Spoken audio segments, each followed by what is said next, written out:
expected to rebound to 5.3% in the year 2025 and 2026. So macroeconomic factors of note. First, there is a resilient external sector and stability in the foreign exchange market. The current account deficit actually improved to 3.6% of GDP in the 12 months leading to December 2024 from 4.4% of GDP in a similar period of 2023, mainly due to increase in the export of goods as well as increased remittances. So I'm sure you understand what balance of trade means. That is the difference between exports and exports. And because we are a net importer, if that ratio declines, then it means that we are doing relatively well. Strong diaspora remittances. Remittances increased by 16.7% to US dollars 4,872 million. That is 4.872 billion US dollars. That you can translate to about 630 billion Kenya shillings in the 12 months to November 2024, compared to 4.175 billion in a similar period in 2023. So we have seen remittances increasing exponentially. Remittances increased forex inflows into the country, with some going to investment, while others are supporting household consumption of our people. The other macroeconomic factor of note is stability in exchange rates. The exchange rate to the dollar strengthened significantly to 129.4 per dollar. That is 129.4 shillings by end of January 2025, from 160.8 to the dollar by end of January 2024. This rate has since stabilized in the region of 128 to 130 shillings to the dollar. The other factor of note, or macroeconomic factor of note, is our strong official foreign exchange reserves. I wish to state and report to the Kenyan public that our official foreign exchange reserves, as at the end of December 2024, was at 10 billion US dollars, which is 5.1 months of import cover. So this provides adequate buffers and gives market confidence. And you can see that is one of the reasons why we were rated from negative to positive recently by Fitch and Moody's. So it is crucial that this macroeconomic performance must then therefore translate into liquidity. That is a question that many Kenyans have been asking, that we are not feeling the money in our pockets despite the fundamentals showing very positive signs. Bank lending is one channel through which the monetary base would expand and liquidity would be realized in an economy. So given the outcome of inflation, which is now at about 3.3%, the latest data, Central Bank of Kenya has gradually eased monetary policy by lowering the central bank rate from 13% in August 2024 to presently 11.25% in December 2024, and finally down further in February to 10.75%.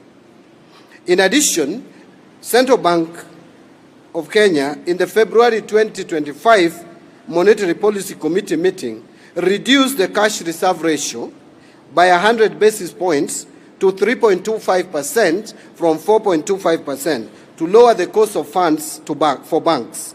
This will further support lowering of lending rates and support growth of credit to the private sector. I would pause there and add that when you reduce cash reserve ratio, it simply means that you are reducing the requirements of how much balances commercial banks need to maintain at the central bank. That would therefore, if you lower it, it means you are releasing more money for banks to loan to the Kenyan public. And that has the effect of improving liquidity. I am informed that this reduction alone would make over 50 billion shillings available to our commercial banks to lend to Kenyans, private businesses, and individuals to carry out business, expand job opportunities, and therefore improve the general liquidity in the economy. Interest rates have declined in line with the easing of this monetary policy. The interbank rates declined to 11.2% by January 2025. Compared to the same period in 2024, that is January 2024, it was at 13.7%. So it has come down by 2.5% and has remained within the prescribed corridor around the CBR. Coming to fiscal discipline of the national government, I want to report here today that because of the discipline, the fiscal discipline that the government has imposed, this has resulted into, one, the 91-day Treasury bill rates have declined to 9.11% in February 2025. In fact, for a very long time, the government papers have never traded at a single-digit percentage. For the first time in a long period, we can see now 91-day Treasury bills trading at 9.11%. This has come down from 16.1% in January 2024. The 182-day Treasury bills rate has declined to 9.85% in February 2025 from 16.2% in January 2024.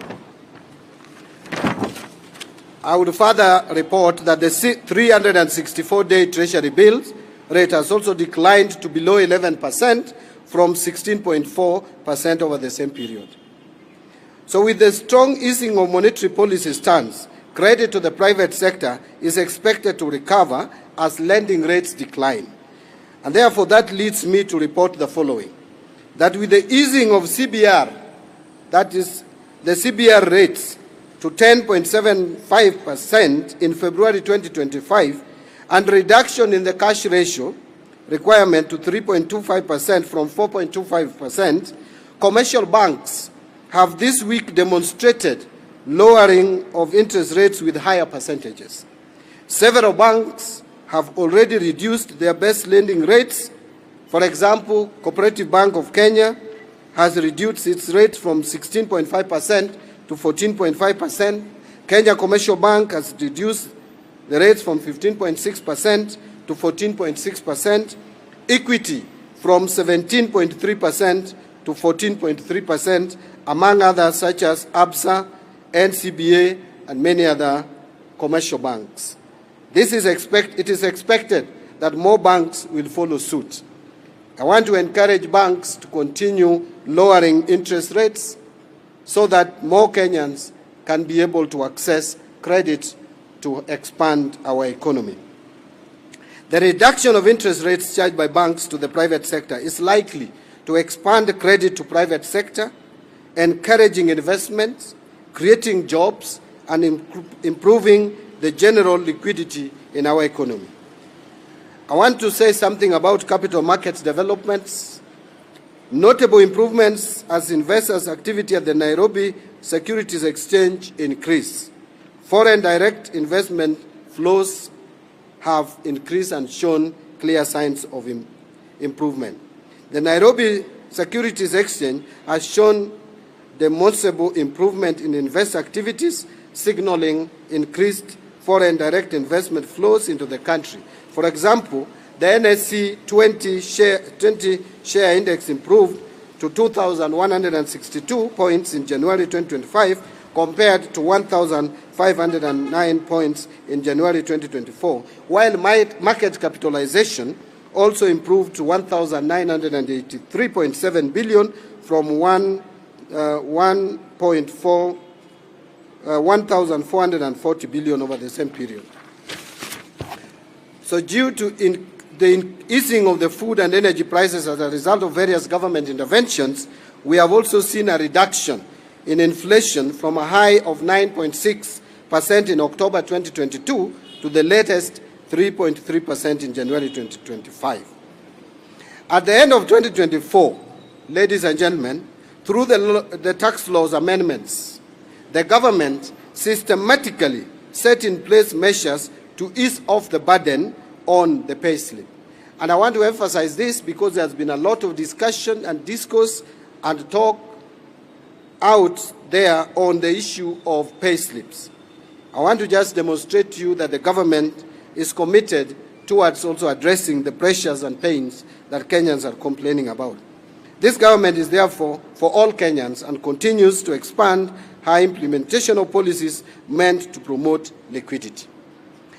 The last point that I will mention is with regards to the pending bills, because this is another area that has led to lack of liquidity in our economy or depressed liquidity in the economy.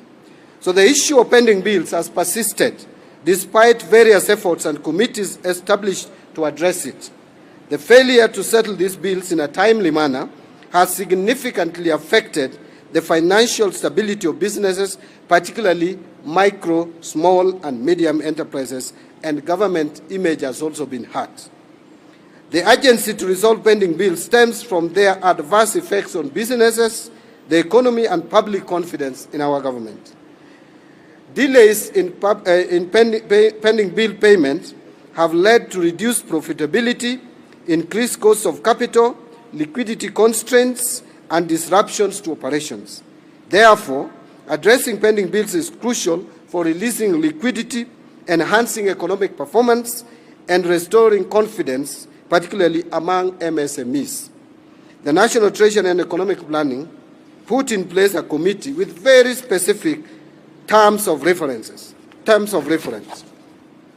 The committee has made significant progress, and in the interim, some of the findings or causes of pending bills have been identified, and which include, I will just mention three. One is mismatch between the budget and revenue budgeted by the government on an annual basis. Two, lack of exchequer. Once approved budget has been executed as a result of mismatch cited above. And finally, the budget cuts during the fiscal year while entities have committed their budgets. The committee has also identified some challenges, such as that some of the pending bills or claims from sugar companies, those relating to employee and labor, require verification at premises of the respective entities due to bulky nature of the supporting documents. The team is about to conclude its work, and to facilitate this, there was an extension of time. It has, however, made significant progress and has also made some interim recommendations to that end. And these include that the government should endeavor to budget within its means. 2, fast-track transition to accrual accounting. 3, implement public investment management regulations to the latter. 4, implementation of e-procurement to ensure all documents are captured electronically. 5, need to negotiate penalties and interest on pending bills in respect of arbitral and court awards. And 6, prioritize settlement of bills related to MSMEs, especially those of businesses owned by women, youth, and persons with disabilities. Injection of monies via the payment of these pending bills will, without doubt, ease things for the Kenyans who we serve. This is why, as the year rolls out in earnest, Kenyans must know that the government has their backs. We are not oblivious to your realities. I want to just hasten to add that the government is working on how to implement the report of this committee to ensure that pending bills are settled. It is not something that is going to be settled in a bullet, because you know we also have fiscal constraints. But I will tell you that the government has already given the National Treasury through the cabinet okay or green light to come up with a strategy on how to settle pending bills. You will shortly hear from the National Treasury on how we are going to settle the pending bills as soon as practical. Thank you very much, and that is the end of my statement.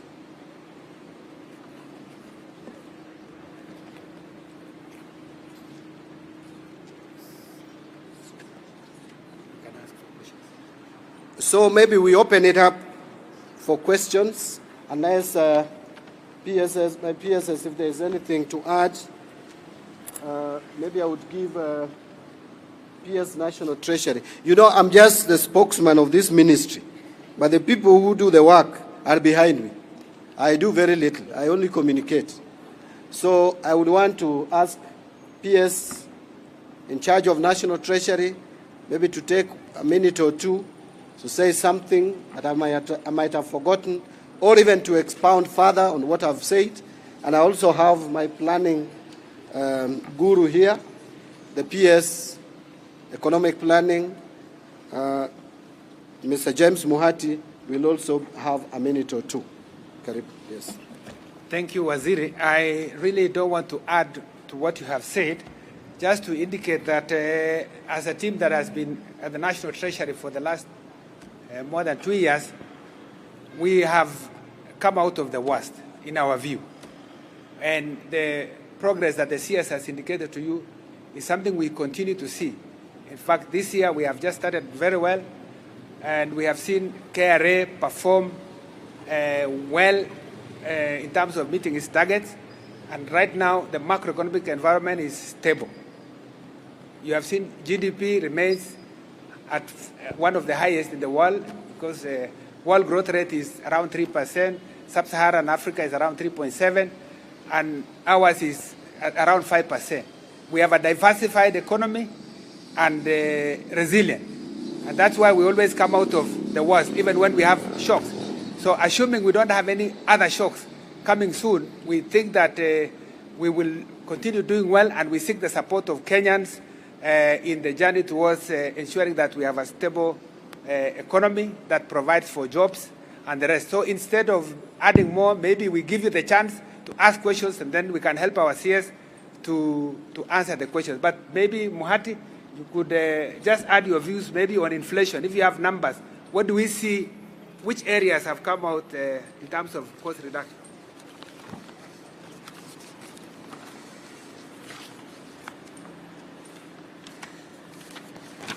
Thank you very much, CS and PS. I think from the economic planning, we can also assure Kenyans that we are very much committed to be able to ensure that our plans are seamless and are properly aligned to the budgets and the available revenue as well. As you are aware, we are also mandated with the responsibility of focusing on the quality of data, which informs most of the policy decisions through the Kenya National Bureau of Statistics. As you have heard, most of the indicators that have been shared together with us as a result of what we have been doing in the State Department for Economic Planning.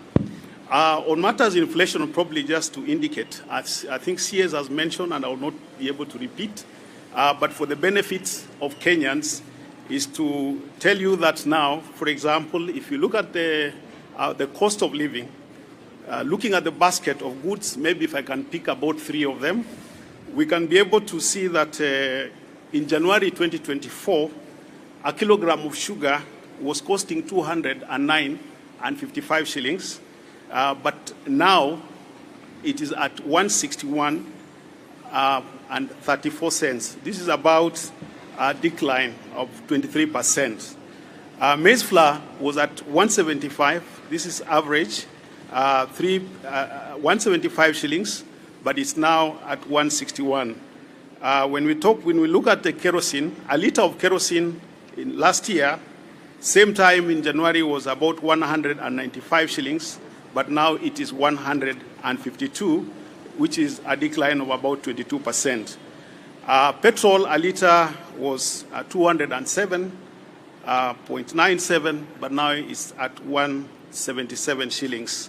And a liter of diesel was 197 in January 2024, and now it's at 167.84 cents.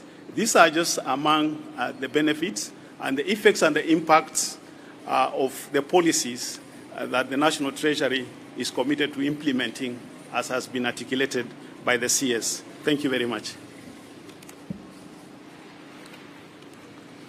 So what we'll do, I'll take some questions, which some I will delegate to my principal secretaries. In fact, even my DGs, if there is a question that I think one of them would address more sufficiently, I will invite them. But at the same time, I'll give them the cover, because I am the spokesperson.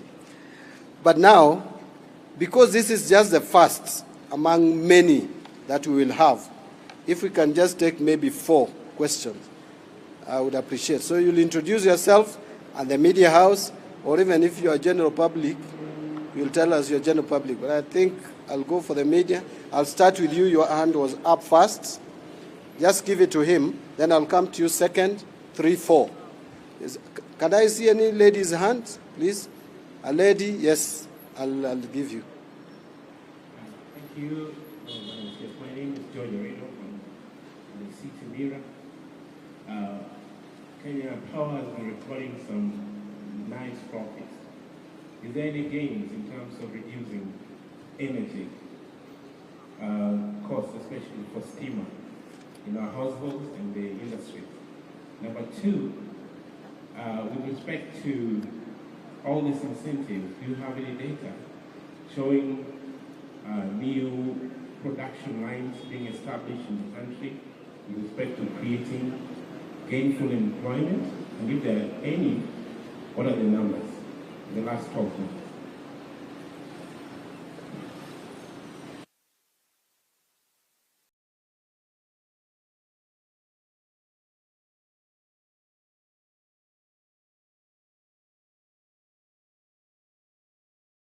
Question I think I'm asking on behalf of many Kenyans is, this year, should we expect a finance bill? And if not, how does government plan to finance a 4.1 trillion budget, or even plug the deficits thereof, given that we are seeing other subtly introduced taxes and levies coming in through the ministries and the MDAs? Thank you.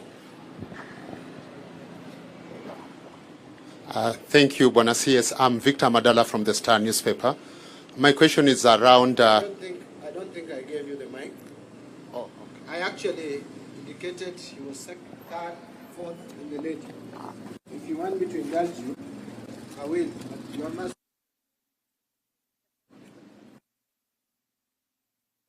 Well, hello. My name is Linda Koske from K24 TV. Bwana CS, you talked about... you touched slightly on the dwindling payslip, and I bet everyone was listening to it and listening keenly. But we really wanted to know the tax policies that you're talking about, because you just mentioned that the government is putting in place measures to ensure that this is tackled. But really, Kenyans really want to know how you're going to go about this to cushion them from further raid of the payslip.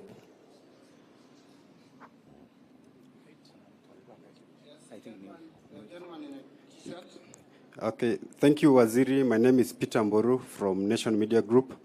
2 questions. The IMF program is coming to an end this year, and it has been crucial in the budget support previous years. What is the plan by the government? Is there an extension? If there is, what are we looking at? Number 2, we are expecting a 4.1 trillion budget in the coming year. We are already struggling in the current year. The CS says KRA is meeting targets, but that's not true. It missed about 163 billion shortfall 6 months to December. So how are you planning to plug? Which figure did you mention? Sorry, the revenues to December. Yes, 163 billion. Not accurate, but I will respond to your question. It's okay. So the question there is, what is the plan to implement this 4.1 trillion budget? Of course, in keeping in line with the President's promise that we want to live within our means. Thank you. Yes, gentlemen. Then I come back to you for the final question. Hello, good afternoon. My name is Zakaria Chege from the General Public. I have 3 questions. One, I will direct it to Mr. Waziri. Yes, pardon? You make them too? Okay, sure.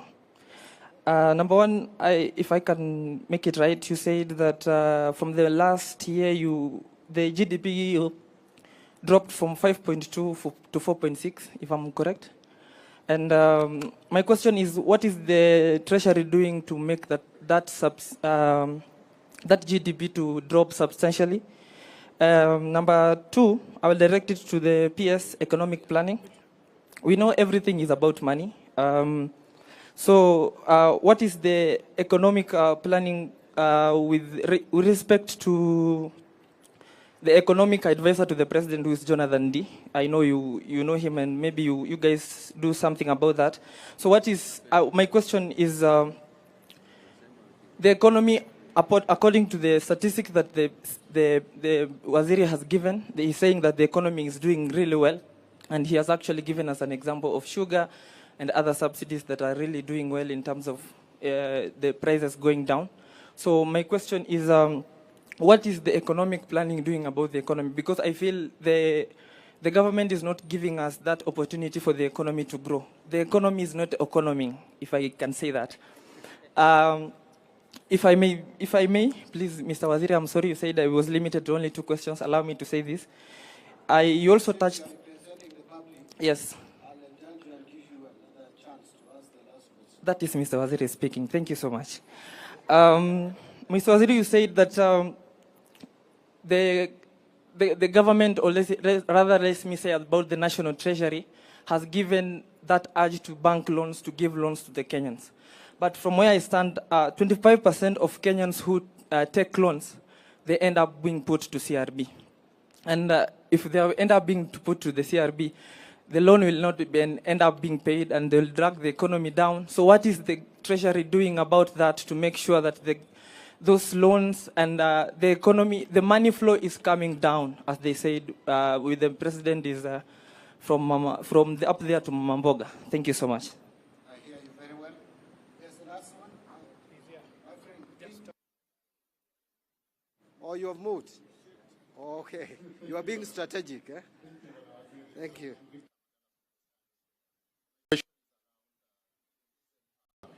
Executive orders by the U.S. President Donald Trump. We've seen some companies already, NGOs, informing their employees that there is no jobs. What will maybe has the National Treasury evaluated the overall implication of those orders to our economy? Thank you.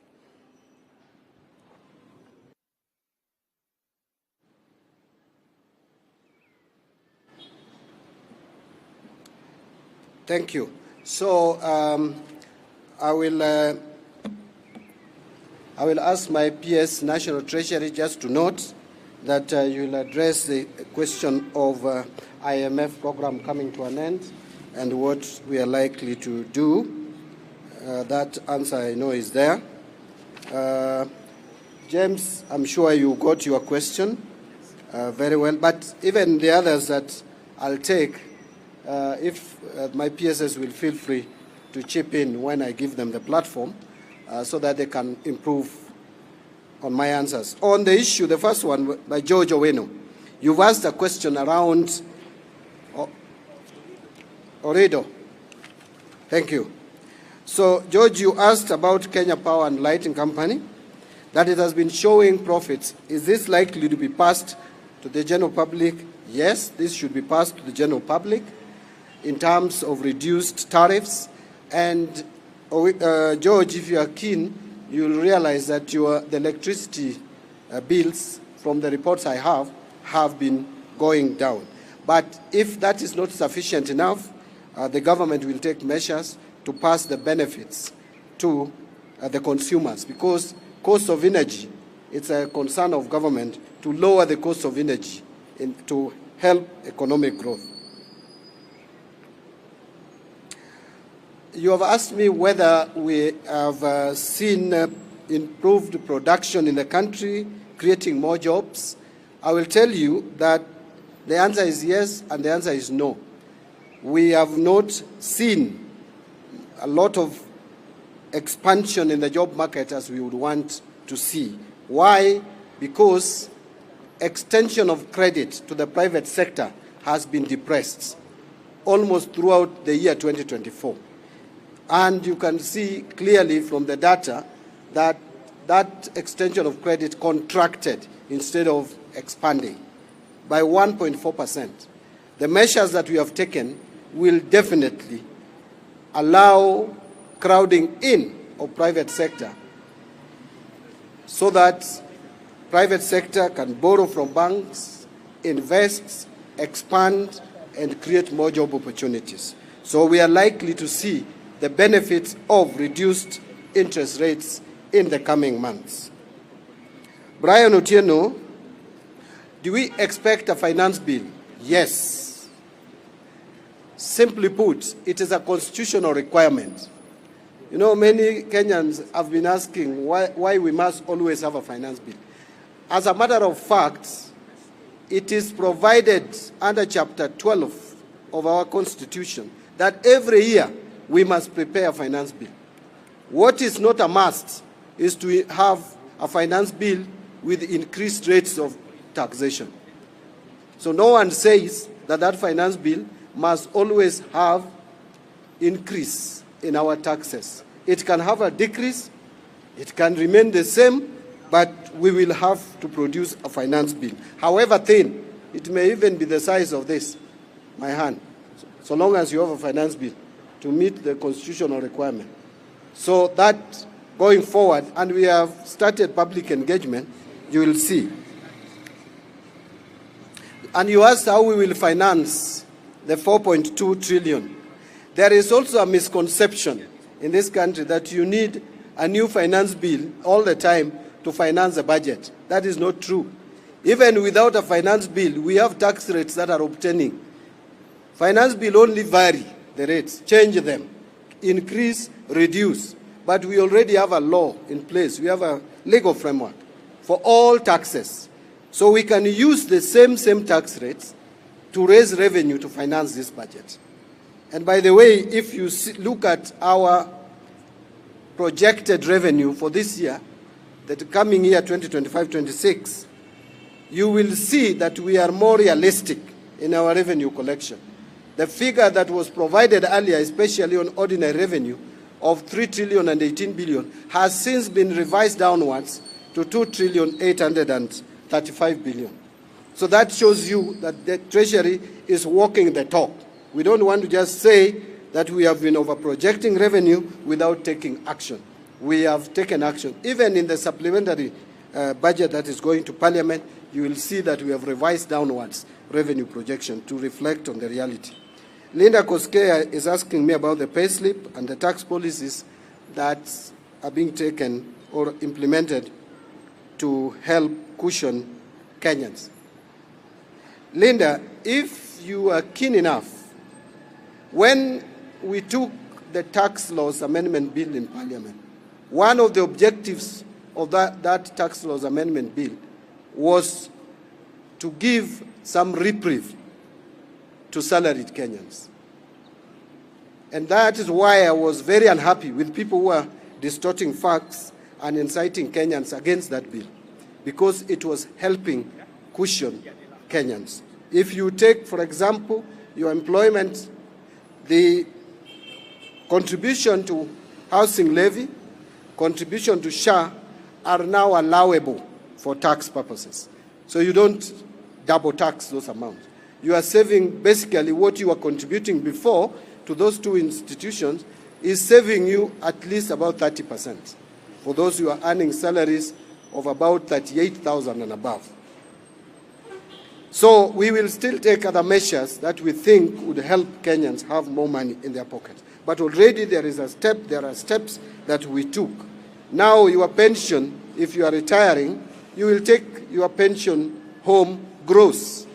It will not be taxed. So that, to me, is positive. Those are steps that we took in December to cushion Kenyans. So contrary to the perception out there that we were bringing taxes that would burden Kenyans, we brought those proposals which were making Kenyans have more money in their pockets. A question from Mburu was largely on IMF, which my peers will respond to. You doubting whether KRA has been meeting targets. It is true that in the first 6 months, KRA did not meet the targets, more particularly July, August, September, and also we had a problem in November. But in October, KRA met the target. In December, we didn't meet the target, but the targets were way very high. January have shown very positive signs. It is not true that we didn't meet the target by 160, something that was mentioned. The target, we didn't meet target, especially on ordinary. The total revenue target, we missed by 90 billion for the first 6 months. But we hope that this next 6 months we will not miss any target. Zakaria, GDP dropped from 5.2 to 4.6. Now that is growth, not GDP falling. It's simply saying that in 2023, GDP grew by 5.2%, meaning it increased by 5.2. In 2024, it increased with 4.6, which is lower than 5.2. And we have explained, or I've explained rather, why that was so. The civil unrest for about 3 months, you don't expect economy to grow when people are all over in the streets. People are not doing businesses. So that contributed to that. And that is simply the reason. Economic planning will respond to you. Banks to give loans. Defaulters. One of the ways of reducing defaulting, there are two, in my view. One, reasonable interest rates charged by banks. The moment banks start lowering interest rates, you reduce the rate of default. Two, the government, which is the single consumer of goods and services, must pay for goods and services supplied to government. So we should not have pending bills. That is why there's a deliberate deliberate steps being taken by government to make sure that we don't accumulate further and even settle the historical pending bills. On the issue of USA and the new president, which is the last one that I'll take, every country acts in their best interests. The US and the government of US will act in what they consider is in their best interests. It is still not very clear the policies and what the US government wants to implement and the cuts. But we are prepared as a government that should the cuts affect some critical services, especially health and agriculture, then we will have to realign our budgets in a way that would help sort out or plug the hole that will be left. It will be difficult. It's not only Kenya which will be affected. US is the world's largest economy. Whatever they do affects all of us. So this is not going to be a Kenya problem. It will be a global problem, but domestically we must be sufficiently prepared and respond accordingly to make sure that we mitigate the possible effects of those decisions and actions. Otherwise, allow me again to invite PS National Treasury to pick up from where I've left. I think I will just give some statistics, especially for KRA performance, just for your note. In July, we had a target of 234 billion. We collected 199. So we had a deficit of 35 billion. In August, we had a target of 198 billion. We collected 173. So we missed the target by 25 billion. So you can see the months that we had issues, July and August, we lost 60 billion.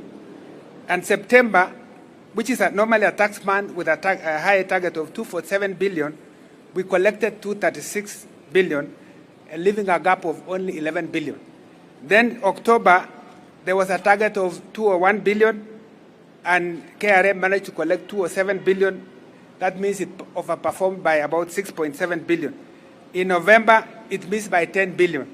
In December, it missed by 16.5 billion. And this January, which I referred to when I talked about earlier, our target was to raise, we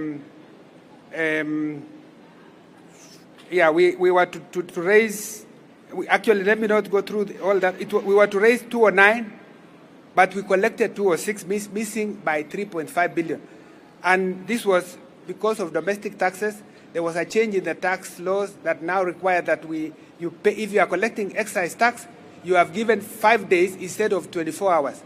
So because of that, the money that would have been collected in January now has to be collected in February.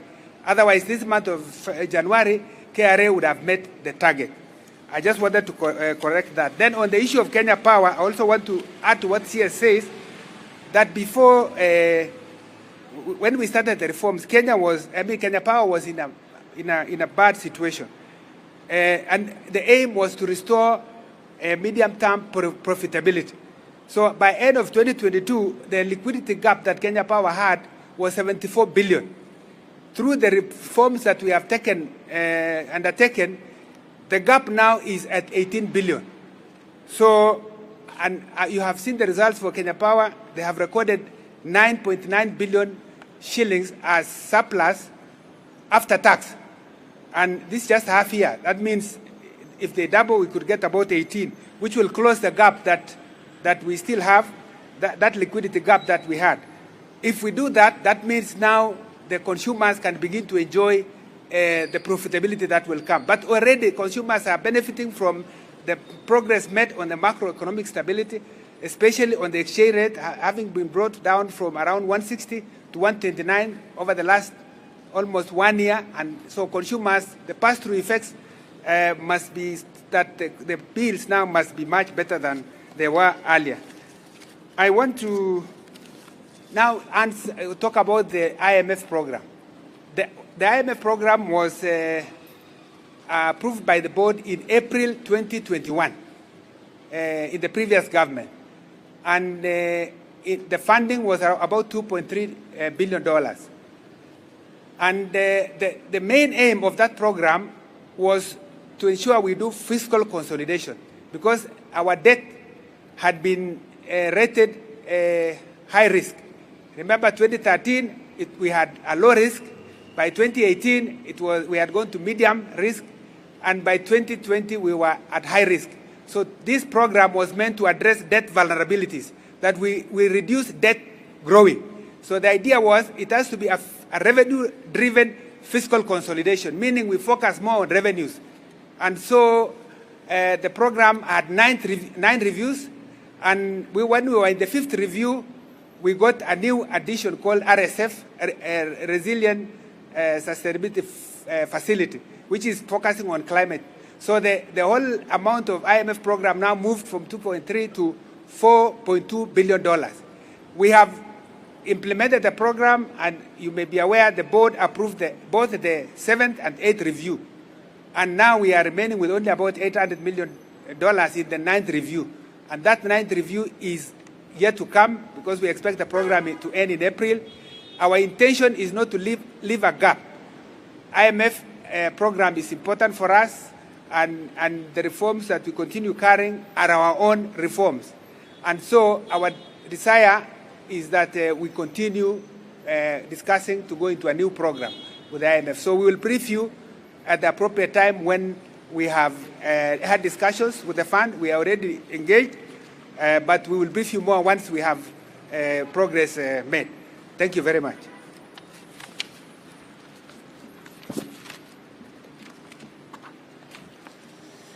Thank you very much, CS and PS. I think, my friend, your question is very wide. But if you look at what the National Treasury and Economic Planning is doing now, what we've been taken through by the CS and the PS and the teams here, this is basically what is happening in what you are calling the economy. You are not seeing the economy, right? So this is actually that side of it in terms of what exactly is happening based on the interventions that the government is making in the various aspects of the policy. Now, regarding what we do, I just want to answer you maybe in a minute. One is that we set the targets. We set the objectives of what we want to achieve as a country, as an economy. You are aware about the Vision 2030. that was launched in 2008. Part of the targets in that vision was that we would want to grow, to move Kenya from a lower income country to a middle income country, whereby now the standards of living has improved, the per capita income, our rates in terms of mortality and so on have improved. So this is where we are already, this is where we are as we speak right now, that Kenya has already, for example, attained a middle income country. That means then that when you look at the hard work that the team behind you is doing, is that then we are better off. We then lose on a number of other concessions and grants that we get, because then we need to be self-sufficient in terms of our planning. So that's just an example of one of the targets that we set. Coming to this particular time, as a government, there are 5 key objectives that have been set under what we call the bottom-up economic transformation agenda. And these are, among the 5, is one, for example, is to lower the cost of living. So when we focus on lowering the cost of living, the question we ask ourselves then, what is it then, what are the interventions, what are the activities and programs that we need to have so that we can lower the cost of living? Number 2 is to create jobs or employment. As it is right now, if you look at the statistics, you can be able to see the number of jobs that we are creating in the economy. We come up with what we call the long-term plans, medium-term plans, like the 5-year plan, which now we have used the current objectives of this government to be able to accelerate the objectives of the growth of this particular economy. So we set the objectives, and then we measure, we are able to measure how we are doing through what we would call monitoring and evaluation. We look at the impact of our achievement and some of the projects that we have made, and then we also focus on reporting to be able to share or report on what is happening in the economy. I'm sure you are aware of, for example, the economic survey. On a monthly basis, we produce some data, statistics on the CPI, on what we're doing. On a quarterly basis, we have the Kenya Economic Report, which looks at the various policy interventions that the government is making and how the government is doing. And of course, through what the CS and the team has done today, I'm sure we are aware, we've been made aware of how we are doing. Thank you. So I think with all that, and as I promised, and we promised, my team has promised you, we will be engaging periodically.